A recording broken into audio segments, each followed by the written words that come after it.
So, Samir, what is the real state of e-invoicing readiness in the Middle East today? The honest answer is that we are mostly on time, but we are hard pressed of time too. Over the next 6 months or a year, what pressure will increase the most around e-invoicing?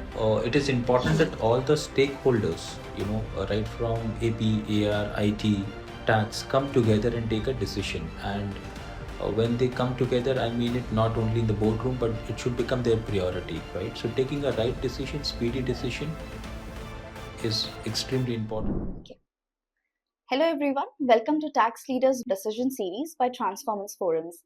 I'm Rashmi, your host. Today, our guest is Mr. Samir Seth, CEO of SL Tech, and today we are talking about e-invoicing. Hi, Samir. Welcome to the podcast, and thank you for joining. It's a pleasure to have you here with us. Let's start with your and SL Tech journey. Kindly introduce yourself.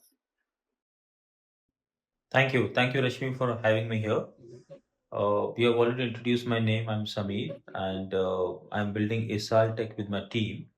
Uh, we spend most of our time in thinking about e-invoicing and compliance, which doesn't sound to be very exciting at the first, but it sits right at the corner. How does which business actually function? So that's what we are trying to just simplify those jargons uh, in the era of corporations. Great. Thank you so much for introducing yourself, Samir. Let's talk about the reality of e-invoicing. So, Samir, what is the real state of e-invoicing readiness in the Middle East today? Okay, thanks, Rashmi, for asking this. I think the honest answer is that we are mostly on time, but we are hard pressed of time too. With everything happening globally, it's natural for the businesses to shift focus, more to immediate priorities, which is business, bottom line, top line. So e-invoicing hasn't been on the top of the agendas for everyone list, but the direction hasn't changed. The regulators, especially UAE, has been quite pragmatic about this. There is Right. a clear window which is given to prepare, but that shouldn't be mistaken as the time to delay. So what we are seeing right now is a slight gap of taking a decision, outcomes on the meetings, and of course the system readiness, the data readiness, the data hygiene which we need to get in place. That requires a lot of study, and net we are little hard pressed of time. Right.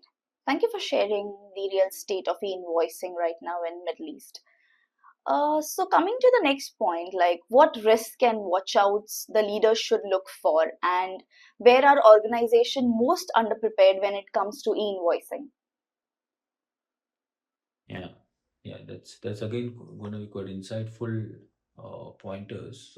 In my opinion, whatever little experience I have it meeting up the large corporations, see most of the organizations are underestimating the impact of the e-invoicing. It has been treated out to be a commodity, while where do we need to really focus or watch out area is integrations. How will our data will flow from the conventional ERP, which is not made with the view that e-invoicing is coming in future, right? So how will the data from the conventional ERP will flow to the new ASPs or the outside systems in order to be compliant is something which I think we should be very careful about. So, Samir, could you please tell me if tax leaders could focus on just two to three things right now for e-invoicing, what should they be? Uh, thanks for asking this again, Rashmi. This subject is very dear to my heart, so I will take a liberty to explain you three in place of two. The first thing what they have to do it is to choose the right partner who can be a real partner in their journey of advancement on tax regime per se, who can help you to do the automation of VAT, transfer pricing, corporate tax, and not limit themselves to invoicing, as well as onto the IT wing of the engagement, which is it should develop to invoice discounting, blockchain, and so on and so forth. So, a right partner who can travel the journey longer than to just immediate. is very important. Second point is don't rush into the heavy systems changes unless it is absolutely necessary, right? So a lot of corporations, when I meet, they are focusing a lot in developing their ERP systems to upgrade to e-invoicing. Not required. I mean, we can just there is a ease to do things. At Hmm. SR, we offer it explicitly those convenience to our clients. And the third is, we should be beyond marketing gimmicks, right? We should not get lured away with the good-looking demos of the product. We should all. This is a matter of depth. It's not a matter of width, and Right. thereby we need to be little more, cognizant of the fact that it's a right blend of the tax implications as well as the real-time implementations. Right. So these three things. Yeah. So, coming to the near future, Samir, over the next 6 months or a year, what pressure will increase the most around e invoicing?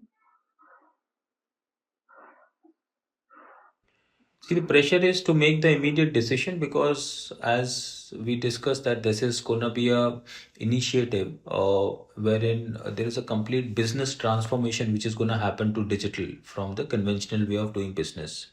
So it is important that all the stakeholders, right from AP, AR, IT, tax, come together and take a decision. And when they come together, I mean it not only in the boardroom, but it should become their priority, right? So taking a Right. right decision, speedy decision, is extremely important, and that's something which I see in next 3 to 4 months per se is going to be the priority. That's great. That would be really helpful for everyone. Thanks for sharing that.